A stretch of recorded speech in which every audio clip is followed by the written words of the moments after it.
ॐ पठामि संस्कृतं नित्यं वदामि संस्कृतं सदा ध्यायामि संस्कृतं सम्यक् वन्दे संस्कृतमातरम्।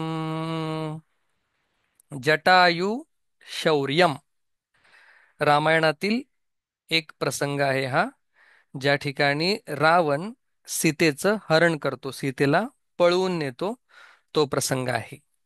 जटायू हा सीतेला वाचवण्यासाठी प्रयत्न करणारा एक ईगल, म्हणजे आपण त्याला काय म्हणतो, गरुड आहे. आणि गरुडांमध्ये सगळ्यात श्रेष्ठ तो आहे. 11वा धडा, एकादश पाठ. थोडीशी प्रस्तावना दिलेली आहे. प्रस्तावना ही आपल्याला विषयाची सखोल माहिती होण्यासाठी दिली जाते. वाचण्यास प्रारंभ करूया. सोपा आहे धडा, पण श्लोकांमध्ये तो दिलेला आहे. आणि श्लोकांचं आधी विग्रह होत असतो, नंतर अन्वय होत असतो आणि नंतर अर्थ. विग्रह म्हणजे संधींना वेगवेगळं करणं जेणेकरून आपल्याला विभक्ती कळतील. अन्वय म्हणजे शब्दांना अरेंज करणं, जसं एका वाक्यात आय गो टू स्कूल, हे काय आहे? अन्वय आहे. एक वाक्य तयार झालेलं आहे अर्थ सांगणार. I to go a school असं म्हटल्यानंतर ते वाक्य योग्य नाही. तसंच संस्कृतमध्ये अन्वय म्हणजे काय, तर सगळे शब्द एका व्यवस्थित ओळीत लावायचे जेणेकरून आपल्याला अर्थ कळेल. आणि एकदा का अन्वय झाला की अर्थ कळायला अवघड नाही. बघा, प्रस्तावना, छान प्रस्तावना दिलेली आहे. महर्षी वाल्मिकी रामायणम रचितवान. महर्षी वाल्मिकींनी रामायण लिहिलेलं आहे. महर्षी वाल्मिकींनीच नाही, तर अनेक जणांनी रामायण लिहिलेलं आहे. त्याच्यामध्ये महर्षी वाल्मिकी जे आहेत त्यांचं प्रमाण मानलं जातं. त्यांनी जे लिहिलेलं आहे त्या त्या गोष्टी घडलेल्या आहेत. तुलसीदासांनीही तुलसी रामायण लिहिलेलं आहे. महर्षी वाल्मिकी रामायणम रचितवान.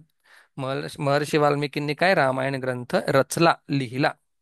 रामायणे सप्तकांडानी संती. रामायणामध्ये किती? 7 कांड आहेत, म्हणजे 7 चॅप्टर्स आहेत मोठे मोठे.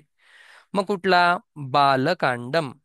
याच्यामध्ये लहानपणीचं वर्णन केलेलं आहे रामप्रभूंचं. अयोध्याकांडम. अयोध्याकांडम म्हणजे अयोध्यामध्ये काय काय झालं, मग नंतर रामाला वनवासाला पाठवलं तिथपर्यंत अयोध्याकांडम. अरण्यकांडम, वनवासाला गेल्यानंतर काय काय झालं ते लिहिलेलं आहे. नंतर किष्किंधा नावाचा जो एक भाग होता, एक प्रदेश होता, त्या त्या ठिकाणी काय काय झालं ते सगळं सांगितलंय. सुंदरकांडम म्हणजे हनुमंतराय ज्यावेळी रामांना भेटले त्या त्यावेळी काय काय झालं ते सगळं सांगितलेलं आहे. युद्धकांडम, रावण आणि रामाचं युद्ध कशा प्रकारे झालं, कोण पहिला मेलं, कसं काय झालं, हे सगळं सांगितलेलं आहे. उत्तरकांडम, ज्यावेळी रामप्रभू पुन्हा अयोध्याला आले त्याच्यानंतर काय झालं हे सगळं सांगितलेलं आहे. 24,000 श्लोकेशु म्हणजे 24,000 श्लोकांमध्ये संपूर्ण रामायणम रचितम अस्ति. संपूर्ण रामायण किती श्लोकांमध्ये लिहिलेलं आहे? 24,000 श्लोकांमध्ये हे रामायण लिहिलेलं आहे. रामायणे, रामायणामध्ये निसर्ग चित्रणम पशुपक्षीणाम चित्रणम अपि अस्ति. या रामायणामध्ये फक्त राम आणि रावणाविषयी सांगितलेलं आहे का? नाही, तर निसर्गाचं वर्णन केलेलं आहे. पंचवटी कशी होती, अयोध्या कशी होती, परत लंका कशी होती. पशु पक्षिणाम वर्णनम, पशु पक्ष्यांचं काय केलेलं आहे त्याच्यामध्ये चित्रणम म्हणजे वर्णन केलेलं आहे. हनुमंतराय किती उंच होते, कसे दिसायला होते, सुग्रीव कसा होता, वाली कसा होता, यासारख्या अंगद कसा होता, यांचं काय वर्णन आहे. रामायणस्य अरण्यकांडात, रामायणातील अरण्यकांडातील 47 सर्गात, या सर्गातून 49 सर्गपर्यंत म्हणजे 47 ते 49 या सर्गापर्यंत केचन श्लोकाः अत्र चिताः. केचन म्हणजे काही श्लोक, अत्र या ठिकाणी, चिताः घेतलेले आहेत. एतेषु श्लोकेषु या श्लोकांमध्ये जटायु रावणयोः संघर्षम वर्णनम विद्यते. मग या 47 ते 49 सर्गामधून जे श्लोक घेतलेले आहेत, एतेषु श्लोकेषु या श्लोकांमध्ये जटायू आणि रावणाचं काय संघर्षस्य, म्हणजे त्यांच्यामध्ये झालेला जो संघर्ष, जे छोटस युद्ध आहे, हातापायी जे आहे, वर्णनम विद्यते, त्याचं काय वर्णन केलेलं आहे. वनवासकाले, वनवासामध्ये असताना, सीताम, सीतेस, छलेन म्हणजे कपटाने, छळाने, एकाकिनी कृत्वा, एकाकिनीम कृत्वा म्हणजे तिला एकटीलाच, काय एकटं करून, म्हणजे रामप्रभू बाहेर जाणार नव्हते, पण रावणाने हा सगळा काय छल केला आणि तिला एकटं पाडलं. कृत्वा रावणम, रावणः, रावण, परिव्राजक वेशेण म्हणजे एक संन्यासाचा वेश घेऊन, परिव्राजक म्हणजे संन्यासी, वेशेण वेश धारण करून, पर्णकुटीम संप्राप्त, पर्णकुटीम म्हणजे त्यांच्या झोपडीजवळ, कुटियाजवळ तो संप्राप्त आला. तस्मै भिक्षाम दातुम सीता बहिही आगता, तस्मै त्याला, भिक्षा देण्यासाठी, तुमुंत प्रत्यय, सीता बहिही आगता, रत्व संधी, बहिही प्लस आगता, बहिरागता, बाहेर आली. तम परिव्राजकम रावणम इति ज्ञात्वा तस्य हेतुम च अवगम्य परुषशब्दैः तस्य निर्भर्त्सनाम कृतवती. मग सीतेने काय केलं? तस्य म्हणजे रावणाची, त्याची, निर्भर्त्सनाम कृतवती म्हणजे त्याला वाईट बोलली, त्याचा अपमान केला. तम परिव्राजकम रावणम इति ज्ञात्वा, त्या संन्यास्यास रावण असं जाणून, तस्य हेतुंच अवगम्य आणि रावणाचा काय हेतू होता, रावणाचा काय उद्देश होता, हे तिला समजल्यानंतर, समजून, परुष शब्द ही म्हणजे कठीण शब्दांनी, वाईट शब्दांनी काय, तस्य त्याची, निर्भर्त्सनाम कृतवती तिला, सीतेने काय केलं, तिची, त्याची निंदा केली, त्याला वाईट शब्द ती बोलली. तथापि तरी सुद्धा, रावण बलेन ताम अपहर्तुम प्रायतत, तरी सुद्धा रावण बलाने, फोर्सफुली म्हणजे बळजबरी करून, तिला म्हणजे सीतेला, अपहर्तुम प्रायतत, अपहर्तुम पळवून नेण्यासाठी, हरण करण्यासाठी काय त्यांनी प्रयत्न केले. ततः अग्रे, ततः त्यानंतर पुढे काय झालं, या श्लोकांमध्ये सांगितलेलं आहे. आता हे श्लोक या ठिकाणी आहेत. आपण श्लोकांना न पाहता डायरेक्ट अन्वयांकडे जाऊया, म्हणजे आपल्याला चांगल्या प्रकारे ते कळेल. बघा, आता पहिला श्लोक आहे हा, त्याचा अन्वय आपण वाचतोय. रामे वने दूरगते, म्हणजे राम वनामध्ये दूर गेल्यानंतर, म्हणजे रावणाने ते हरिण सोडलं सोन्याचं, सीता म्हणाली मला ते हरिण पाहिजे, राम म्हणाले मी घेऊन येतो, आणि राम जेव्हा वनामध्ये दूर गेले, याला सती सप्तमी असं म्हणतात.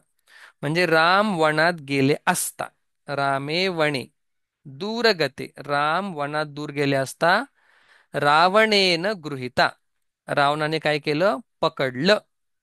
गृहीता म्हणजे पकडलं, गृहीता म्हणजे धरलेल्या, म्हणजे रावणाने धरलेल्या, पकडलेल्या, सा यशस्विनी सीता, सा ती यशस्विनी सीता म्हणजे जिचं यश, जिची ख्याती ही सगळीकडे गेलेली आहे. असं म्हणतात की सीतेचं नाव घेतल्यानंतर आपल्याला पुण्य मिळतं. आपलं नाव घेतल्यानंतर आपल्याला पुण्य मिळतं का? नाही. पण सीतेचं नाव घेतल्यानंतर काय होतं? पुण्य मिळतं. म्हणून तिला काय म्हटलेलं आहे? यशस्विनी सीता.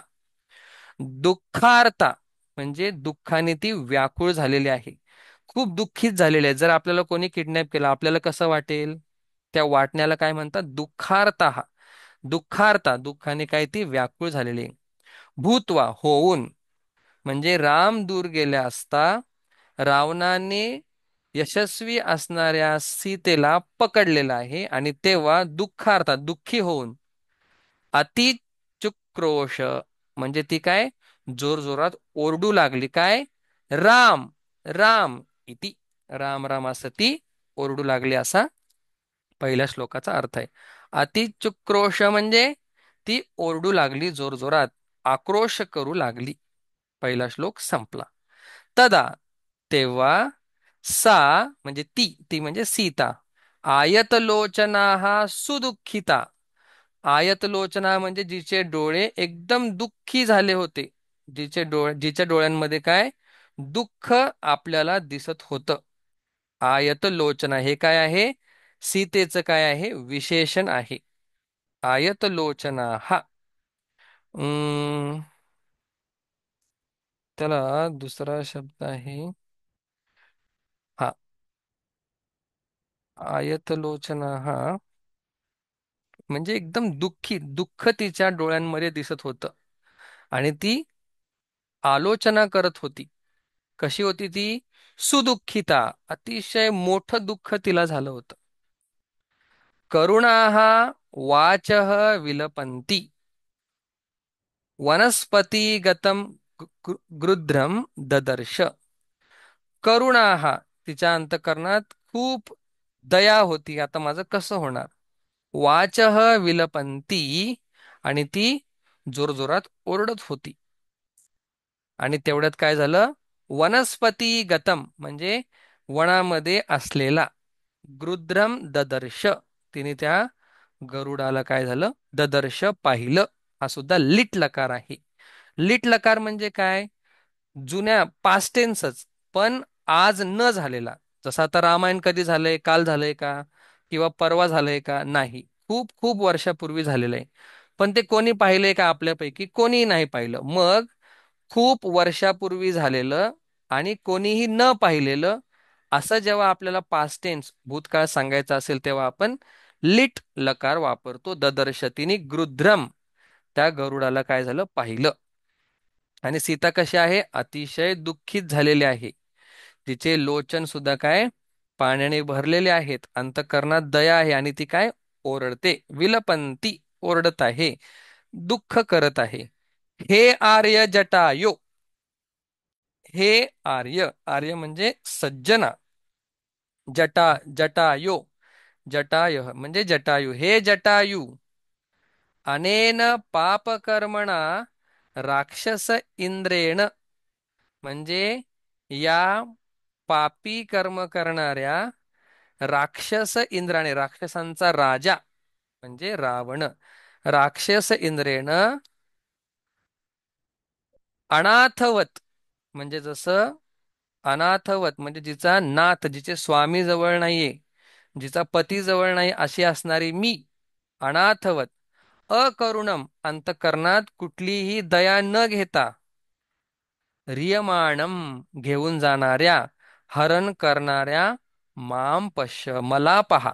सीता काय ओरडली? अरे जटायू, या पाप कर्म करणाऱ्या राक्षसांचा जो राजा आहे रावण, हा मला पळवून घेऊन जात आहे. कसा? अनाथवत अकरुणम म्हणजे माझे पती कोणी जवळ नाहीये, अंतःकरणात ह्याच्या दयाही नाहीये, असं मला तो काय घेऊन जात आहे. बघा, अवसुप्त श्लोक संपला. अवसुप्त तू सह जटायु म्हणजे झोपलेला तो जटायू. अथ तम शब्दम शुश्रुवे म्हणजे त्यानंतर म्हणजे सीतेने ओरडल्यानंतर, सीतेने विलाप केल्यानंतर तम शब्दम शुश्रुवे तिने ते शब्द ऐकले. काय?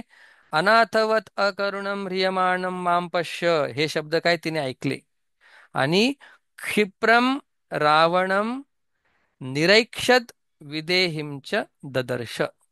आणि क्षिप्रम लगेच रावणम रावणास काय आणि वैदेहींच निरक्षैत म्हणजे दुःखी आणि जिचं रक्षण कोणी करणार नाही अशी निरक्षैत निरक्षत अशी जी वैदेही आहे ददर्श तिलाही पाहिलं. म्हणजे तो झोपलेला होता पण त्याने ते शब्द ऐकले आणि लगेच क्षिप्रम त्याने काय रावणाला आणि तिचं रक्षण करू शकत नाही अशा वैदेही म्हणजे सीतेला त्यांनी पाहिलं. ततः त्यानंतर पर्वतशृंगाभ म्हणजे पर्वतांमध्ये राहणारा, माउंटेनियर ज्याला म्हणतात. पर्वतशृंगाभ म्हणजे पर्वतांमध्ये राहणारा. तीक्ष्ण तुंड ज्याची चोच काय आहे, अतिशय तीक्ष्ण आहे. खगोत्तम, खगोत्तम म्हणजे खग म्हणजे पक्षी, आणि त्या पक्ष्यांमध्ये उत्तम असणारा म्हणजे गरुड. पक्ष्यांमध्ये गरुड उत्तम आहे, कारण की तो देवाचं वाहन सुद्धा आहे म्हणून. पण त्याला काय म्हणतात, खगोत्तम. श्रीमान जटायु, आता जटायूला या ठिकाणी काय आदर देतात, श्रीमान म्हणजे तो सुद्धा काय महान होता. बर. अ शुभाम गिराम व्याजहार. शुभाम म्हणजे असा श्रीमान जटायू काय शुभाम गिरम म्हणजे चांगल्या शब्दांना व्याजहार, तो काय बोलू लागला. कोणाला? रावणाला तो आता बोलू लागला. काय बोलू लागला बघा. हे रावण, 6वा श्लोक. हे रावण, परदारा दुसऱ्याची पत्नी. पर म्हणजे दुसऱ्याची, दारा म्हणजे पत्नी, अभिमर्शनात म्हणजे पळवून घेऊन जाण्यात. अभिमर्शनात कुठली विभक्ती आहे ही? पंचमी विभक्ती. अभिमर्शनात म्हणजे किडनॅप करून घेऊन जाणं, अभिमर्शन. पर्शनात नीचाम मतीम निवर्तय. नीचाम ही खालची असणारी बुद्धी, निवर्तय टाकून दे. म्हणजे दुसऱ्याच्या पत्नीस पळून घेऊन जाण्याची नीच मती, नीचाम मतीम निवर्तय टाकून दे. यद ही परह विगर्हयेत तद्धीरः न समाचरेत. यद कारण की, परह विगर्हयेत म्हणजे एखाद्याला दुःख देणं. विगर्हयेत हा सुद्धा काय आहे? हा सुद्धा लिट लकार आहे. विगर्ह येत. त्याच्यामुळे हा धडा मी अवघड का म्हटलं? आपल्याला शक्यतो 5च लकार माहिती असतात, पण याच्यामध्ये 10 लकारांपैकी एक लकार दिलेला आहे. म्हणजे काय? अब्युझिव्हली परह विगर्हयेत, जो दुसऱ्याला त्रास देतो, दुसऱ्याला टॉर्चर करतो, ते धीरह न समाचरेत. धीर पुरुषाने, चांगल्या पुरुषाने त्याचं आचरण करू नये. न समाचरेत चांगल्या प्रकारे त्याचं आचरण करू नये. काय? जे दुसऱ्याला दुःख देणं आहे त्याचा. म्हणून तू काय कर, परदारा अभिमर्शनात नीचा मतीम निवर्तय. दुसऱ्याची पत्नी पळून जाण्याची ही जी वाईट बुद्धी आहे, खालचा विचार आहे, हा काय सोडून दे. बघा, तो आता बोलतो 7व्या श्लोकामध्ये, यद्यपि अहम वृद्ध अस्मि. यद्यपि जरी, आता हे काय श्लोकामध्ये नाही आहेत, मग आपण हे काय अर्थ लागण्यासाठी प्रोव्हाइड करतो. जे कंसामध्ये लिहिलेत नाही ते भूत्वा सीता, हे काय श्लोकामध्ये नाही आहेत, पण अर्थ लागण्यासाठी आपण काय ते लिहित असतो.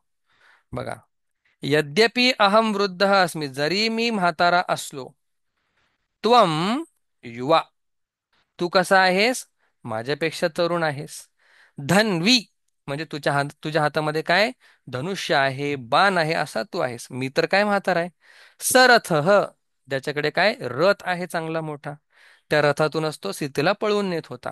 कवची, कवची, कवची म्हणजे ज्याच्याकडे कवच आहे, म्हणजे कोणीही त्याचं भेदन करू शकत नाही, त्याला म्हणतात कवच, जसं कर्णाकडे होतं. ठीक आहे. शरी, शरी म्हणजे तुझ्याकडे काय चांगल्या प्रकारचा, तू शरीराने सुद्धा धष्टपुष्ट आहेस. शरी किंवा तुझ्याकडे अनेक बाणांनी युक्त तू असा आहेस. तुझ्याकडे रथ आहे, धनुष्य आहे, शरी सुद्धा तुझ्याकडे आहे. अशा प्रकारचा फिजिकली फिट असताना सुद्धा बघा, तथापि वैदेहीम आदाय, तरी सुद्धा वैदेहीम आदाय, वैदेहीला म्हणजे अ, सीतेला आदाय घेऊन जाण्यास, त्वम कुशली न गमिष्यसी. त्वम तू, कुशली आनंदाने, आनंदाने होऊन किंवा आनंदित होऊन, न गमिष्यसी, तू जाणार नाहीस. म्हणजे जरी मी वृद्ध असलो, तू तरुण, शरीराने चांगला, धनुष्यबाण तुझ्याकडे आहे, कवच तुझ्याकडे, हे जरी सगळं असलं, तथापि तरी सुद्धा वैदेहीला घेऊन आदाय ल्यप प्रत्यय तू जाऊ शकत नाहीस. अशा प्रकारे हम्म, जटायू बोलला. महाबलः, खूप बळ असणारा. पतगसत्तमः, पतग म्हणजे बर्ड, आणि या सगळ्या पक्ष्यांमध्ये उत्तम असणारा. आधी खगोत्तम शब्द वापरला, आता पतग सत्तम हा शब्द वापरतात.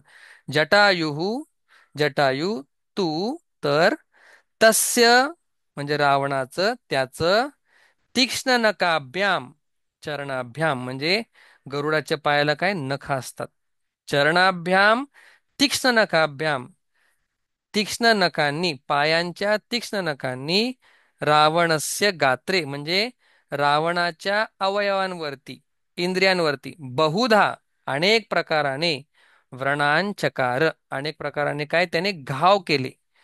व्रणान म्हणजे काय, जखमा केल्या, चकार म्हणजे केल्या.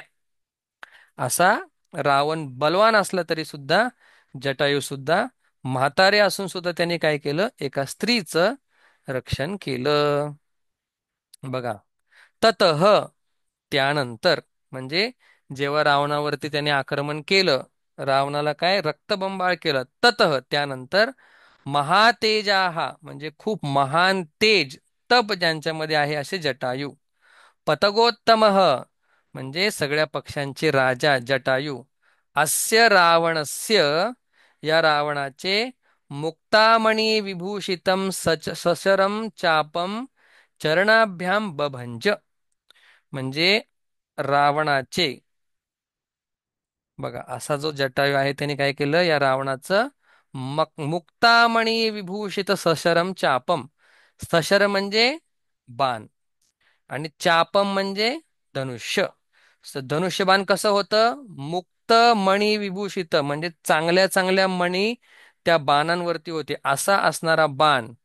चरणाभ्याम बभंज, पायांनी, बभंज भिन्न छिन्न भिन्न केला, पायांनी म्हणजे रावणालाही त्यांनी काय केलं, जखमा केल्या, आणि त्याचा बाण, त्याच्या बाणाला सुद्धा काय त्यांनी छिन्न भिन्न करून टाकलं. ततः त्यानंतर, सह दशग्रीव, हे आता रावणाचं दुसरं नाव आहे. ग्रीव म्हणजे मान किंवा मुख. दशग्रीव 10 मान असणारा म्हणजे 10 तोंड असणारा. सह दशग्रीव तो रावण.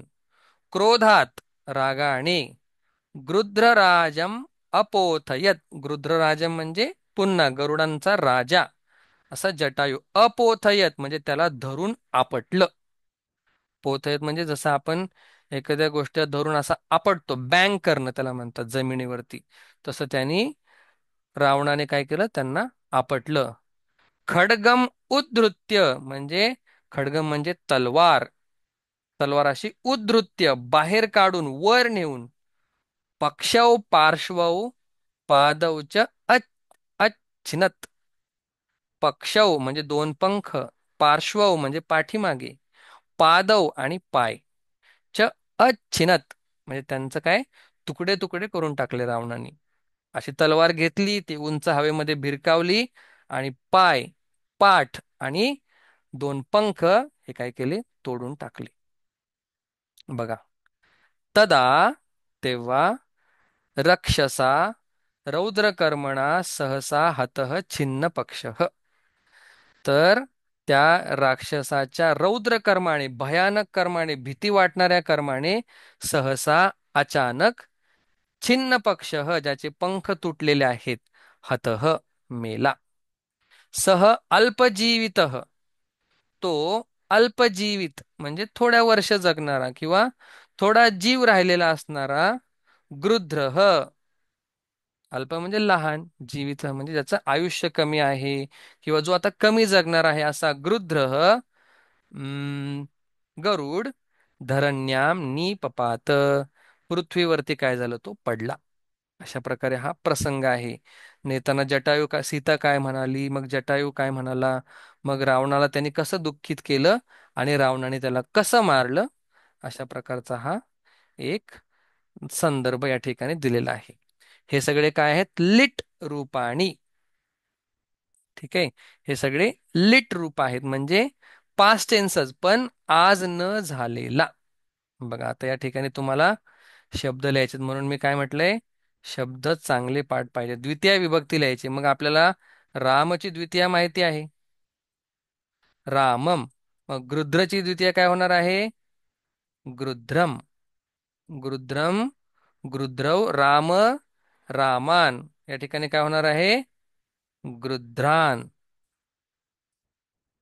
कर्मणा. आता ही तृतीय विभक्ती आपल्याला लिहायची. कर्मणा, कर्मभ्याम. आपल्याला माहिती आहे कर्मभिही. कर्मभिही. कर्मभिही. कर्मणा, कर्मभ्याम, कर्मभिही असा कर्म शब्द चालतो. पंचमी धन्वी शब्द लिहायचा आहे तर धन्व्या. धन्व्या हा आणि धन्वीभ्याम. I am not sure about this. धन्वीभ्याम हा तर आपल्याला माहिती आहे, भ्याम तर पंचमीला असतोच. तर धन्वी म्हणजे धनुष्य धारण केलेला असा. धन्वीभ्य, धन्व्या. चालेल आपण असं लिहूया. धन्व्या हा याच्याबद्दल शंका आहे थोडीशी, नंतर बघून सांगेन कदाचित. संधी लिहायची बघा. तत्सा. तत्सा संधी म्हणजे आपल्याला माहिती आहे सत्व संधी. ततः आणि सा विसर्गाचा काय झाला? स झाला. दर्शन ददर्श आयात लोचना. या ठिकाणी एकदम सोपी संधी आहे. त्याला दीर्घ संधी असं म्हणतात. अच्या पुढे अ आल्यानंतर किंवा आ आल्यानंतर आयत लोचना. अचा आ होतो. अच्या पुढे काय अ आला तरी आ होतो. अच्या पुढे आ आला तरी पण आच होतो. मग ददर्श प्लस आयात लोचना ही संधी आपण शिकलेलो आहे.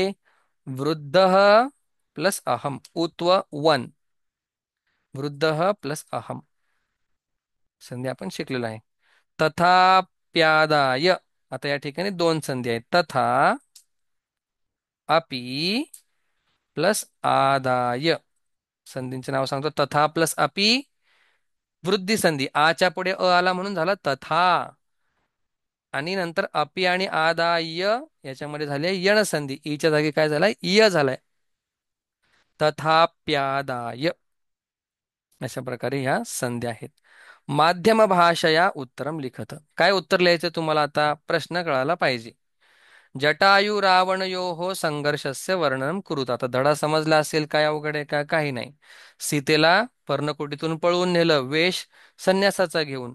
सीतेने त्याची निर्भत्सना केली म्हणजे त्याला वाईट बोलली. नंतर तिला जंगलामध्ये एक जटायू दिसला. तिने त्याला ओरडून सांगितलं, हा मला घेऊन जात आहे पाप कर्म करणारा. मग जटायू त्याला पुन्हा बोलला. अशा प्रकारे दोघांचा संवाद तुम्ही या ठिकाणी शेवटपर्यंत लिहू शकता. सीता. सीतेसाठी काय शब्द आलेला आहे याच्यामध्ये? वैदेही. वैदेही. रावणासाठी काय आलेलं आहे? दशग्रीव. दशग्रीव. दशग्रीव. तुंडम. तुंडम. आता शृंगम म्हणजे विषाण असं पण लिहूया आपण. विषाण म्हणजे अ, काय बोलतात? हॉर्न. त्याला काय शिंग. तुंडम म्हणजे तोंड. मुखम पण आपण म्हणू शकतो. पतगह म्हणजे खगह. पतगह म्हणजे खग. खगह म्हणजे काय? आपला पक्षी. अशा प्रकारे खगह समानार्थी शब्द आहेत. आता शृंगमसाठी याच्यामध्ये काय गेलेलं आहे का आपण बघूया एकदा. शृंगम आणि तुंडम साठी त्यांनी काय वेगळे शब्द या ठिकाणी वापरलेले आहेत का? शुंडम तीक्ष्ण नख नाही. पतगोत्तम नाही. नाही, त्यांनी ते शब्द वापरलेले नाहीत. ते आपण आपल्या मनानेच लिहूया. हम्म. अशा प्रकारे आपण समानार्थक शब्द बघितले. सीता, वैदेही, रावण, दशग्रीवः, शृंगम, विषाणः, तुंडम, मुखम, पतगः, खगः. आता या ठिकाणी आपल्याला लकार लिहायचे आहेत. लंग आपण अजून नाही बघितले, बाकी चार बघितलेले आहेत. सोपा आहे. प्रथम पुरुष लिहायचे, मग अभवम, आणि या ठिकाणी अभवाव. ज्या ज्या ठिकाणी अ लागलेला असतो त्या ठिकाणी काय असतं? पास्ट टेन्स असतो. अभवम. प्रथम पुरुष लिहायचं आहे. क्षम्यताम क्षम्यताम. प्रथम पुरुष म्हणजे अभवत, अभवत, अभवताम. मग एक आपल्याला धातू पाठ असेल तर आपल्याला हे लिहिता येईल. म्हणजे अपठत अपठताम वरून आपण काय लिहिणार आहे? अभवत अभवताम. गमिष्यसी हे आपल्याला माहिती आहे. प्रेझेंट टेन्स प्रमाणेच असतं, फक्त इष्यती लागतं. मग गमिष्यसी, गमिष्यथः आणि गमिष्यथ, गमिष्यथ. तसं पठसी पठथः पठथ, तसंच हे सुद्धा होतं. लट लकार लिहायचं हे आपल्याला माहिती आहे. पश्यामी, जसं पठामी पठावह पठामह, तसं पश्यावह त्यांनी दिलेलं आहे. आपल्याला काय लिहायचंय? पश्यामी पश्यावह पश्यामह हे लिहायचं आहे. आता या ठिकाणी पुढे म्हटलं होतं मी, पुस्तकात जेवढे शब्द दिलेले आहेत तेवढा एक एक रोज पाठ करायचा प्रयत्न करायचा आहे. बघा. अस्य, षष्ठी विभक्ती लिहायची. अस्य अनयोः येषाम, हे काय आहे? याची षष्ठी विभक्ती. अस्य अनयोः येषाम. आवाम नो, द्वितीय लिहायची आहे. अहम आवाम वयम माम मा. हा बघा, अहम इथे लिहायचे माम, आणि इथे बघा आता अहम शब्द आहे हा. वरचा शब्द कुठला होता? इदम. अयम इमौ इमे असा तो चालतो. आता हे शब्द आपल्याला हळूहळू माहीत करून घ्यायचे परीक्षा यायच्या आत. आणि हा अहम शब्द आहे, अस्मत् शब्द आहे. माम मा आवाम नौ अस्मान, या ठिकाणी येणार अस्मान. आता ही प्रतिमा विभक्ती लिहायची. प्रथम आपल्याला माहितीच आहे, सा ते ताहा. जसं सह तौ ते, तसं सा ते ताहा. अशा प्रकारे हे सर्वनाम तालिका सुद्धा आपण पूर्ण केलेली आहेत. शब्द पाठांतराचा स्पीड आणि शब्द पाठांतराची संख्या आपल्याला वाढवायची आहे. आता विशेषण लिहायचे वैदेहीचे. वैदेही म्हणजे सीता. आयत लोचना एक विशेषण त्यांनी दिलेले, आपल्याला किती लिहायचे? 3. तर या ठिकाणी सीतेचे विशेषण त्यांनी दिलेले आहेत, ते आपण लिहूया. आयत लोचना हा एक आहे. सुदुःखिता हे दुसरं विशेषण आहे. आणि आपण यशस्विनी हे पण लिहू शकतो. यशस्वी असणारी ही सीता. बघा, आयतलोचना, सुदुःखिता, करुणा हे तिन्ही लिहिले तरी चालतील एका लाईनीत. हे काय आहेत? सीतेचे काय आहेत? 3 विशेषण आहेत. त्यांना 3 विशेषणच पाहिजेत. एका लाईनीतले लिहिले तरी पण चालतील. आता जटायूचे विशेषण आपल्याला लिहायचे. जटायूचे किती? 4 आणि 3 7 विशेषण. जटायूचे विशेषण आता आपण लिहिण्यास सुरुवात करूया. या ठिकाणी फक्त मार्क करतो मी. बघा, जटायूचं विशेषण 1, 2, तीक्ष्णतुंडः खगोत्तमः वनस्पतिगतः. किती झाले? 3 किंवा 4. 4 देन वृद्धः, हे सुद्धा काय त्याचं विशेषण आहे. देन महाबलः पतगसत्तमः, हे सुद्धा काय आहे? जटायूचे विशेषण आहे. महातेजाः, खूप झाले बघा. 1, 2, 3, 4, 5, 6, 7, 8. 8 विशेषण आपण जटायूचे या ठिकाणी सांगितलेले आहेत. महाबलः पतगसत्तमः हे काय? जटायूचे विशेषण आहेत. पुढे ते कोणाचे विशेषण विचारतायत? रावणाचे. रावणाचे विशेषण बघा, युवा. मग रावण कसा होता? युवा होता. 1. 4 लिहायचे. 2, 3, 4, 5. बघा, धन्वी, सरथ, कवची, शरी हे काय आहेत? रावणाचे विशेषण आहेत. मग आता आपल्याला शेवटचा प्रश्न काय आहे बघा. या ठिकाणी लंग लकारामध्ये लिहायचे. ददर्श, पाहिलं. मग काय लिहिणार मी? अपश्यत. कारण की ददर्श हा लिट लकार आहे, म्हणजे पास्ट टेन्स.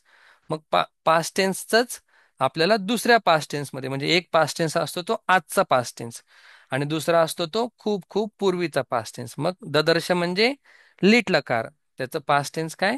अपश्यत.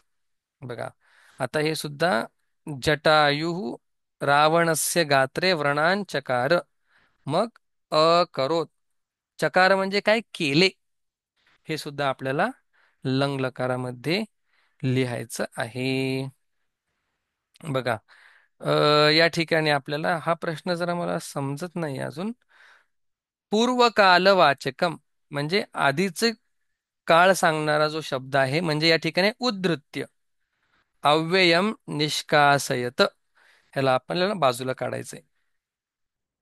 मग बाजूला काढून कसं लिहिणार? रावण खड्गम उद्धृत्य म्हणजे रावण तलवारीला वर करून, पक्षव अचिनत, त्यांनी काय? पंख छाटले. मग पंख छाटण्याची एक क्रिया आहे, मग त्याच्या पूर्वी काय झालं? तलवार वरती नेली. मग याच्यामधलं अव्ययपद काय आहे? उद्धृत्य. हे आपल्याला बाजूला काढायचं आहे. वर नेऊन, मग उपरी अगच्छत. आता मी हे माझ्या डोक्याने लिहितो. रावण खड्गम उद्धृत्य उपरी अनयत, असं आपण लिहूया. म्हणजे वर तो घेऊन गेला आणि मग त्याने काय? पंख छाटले. मग उद्धृत्यच्या ऐवजी आपण काय लिहिलं? उपरी अनयत. म्हणजे पूर्वकाल वाचक जो उद्धृत्य शब्द होता त्याला आपण काढला आणि एक साधं सिंपल पास्ट टेन्स मध्ये आपण वाक्य लिहिलं. रावण खड्गम उपरी अनयत, वर नेलं. पक्षव अचिनत, अच्छिनत. पक्षव म्हणजे त्याचे दोन पंख काय? अच्छिनत, छाटले. पंखांना काय केलं त्यांनी? वेगळं करून टाकलं. अशा प्रकारे हा जटायू शौर्यम धडा आपण एक्सरसाइज सुद्धा सहित पाहिलेला आहे. बघा विशेषण लिहित असताना तो शब्द ज्या ठिकाणी आलाय त्याच्या मागे पुढे आपल्याला पाहायचं आहे. बघा वैदेही स्त्रीलिंग शब्द असल्यामुळे सगळे जे स्त्रीलिंग शब्द आहेत, आलो आ आयत लोचना हा सुदुःखित हा, हे काय? तिचे विशेषण झाले. जटायू पुल्लिंग असल्यामुळे पर्वत पर्वत शृंगाबह महाबलह महातेज हे काय? त्यांचे विशेषण झाले. अशा प्रकारे आपण हा सुंदर प्रसंग रामायणातील पाहिलेला आहे. या ठिकाणी आपण थांबूया. ओम पूर्णमदः पूर्णमिदं पूर्णात् पूर्णमुदच्यते पूर्णस्य पूर्णमादाय पूर्णमेवावशिष्यते. ओम शांती शांती शांती.